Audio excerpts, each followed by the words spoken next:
to look at wine classification. We're going to start with the French system because that's pretty much what all the other systems are based on. The French system is interested in a very basic assumption, and that assumption is that wines from different places taste different.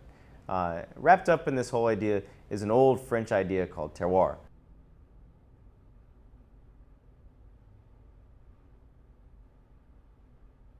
Terroir doesn't really have a translation in English. If it did, it would be something like placeness. It's basically a summary of all the things that go into a place that make its wine particular and taste a certain way. Why do wines from different places taste different? What a timely question.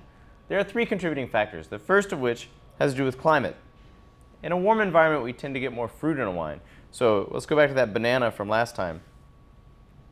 In a warm environment, we'll be more on the rich, sweet, ripe end of the banana scale, whereas in a cool environment, we'll be more on the green end, so we'll have more tart wines, less rich wines. Usually, wines that are ripened in a cool environment have more acidity, whereas wines ripened in a warm environment tend to have more fruit. Next, we have topography, and topography has mostly to do with sun exposure. So in other words, the direction that the vineyard itself faces the sun. In the northern hemisphere, east-facing vineyard sites would be hit with cool morning sun, whereas south-facing sites would get warmer afternoon sun, and west-facing sites would end up with still warmer late afternoon sun. If it faces north, it's not going to get a whole lot of direct sun at all, so it's going to ripen in a very cool way, and it may not ripen at all. The next factor has to do with soil type, and there isn't a whole lot of science to explain how this works. But for some reason, it seems to be the case that rockier soils give us wines that feel rockier, that feel a little bit tougher, whereas softer, richer soils like clay or loam tend to give us little plusher, softer style wines. I was listening. Ask me a question, I'll answer it. Don't do that, I'm sorry, I was sleeping. A man knows when he's down. France's classification system is oriented around appellations. These are usually geographic boundaries with specific rules with regard to what kind of wine you can make where.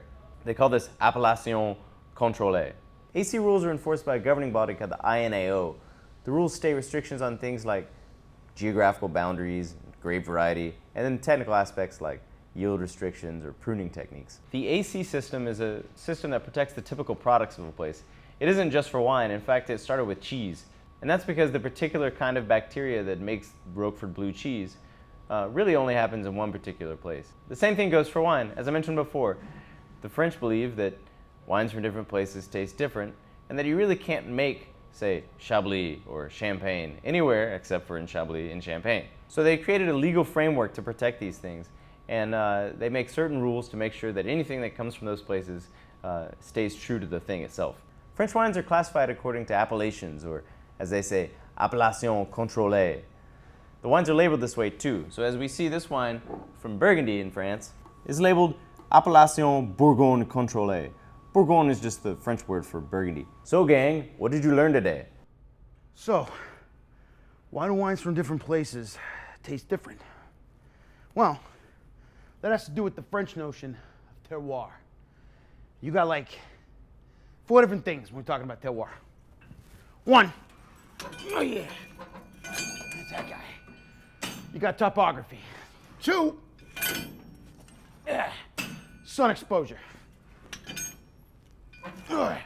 3, soil type. And 4, you got your climate. Now, France, their classification is kind of directly pointed at preserving all the stuff from different areas, or they call it the AC, formerly the AOC. So, that's how France does it. It's a little different. Kind of like this. You'll see. Hang on, watch this. You're gonna come up with an uppercut. You come back down. And you let it go in nice and calmly.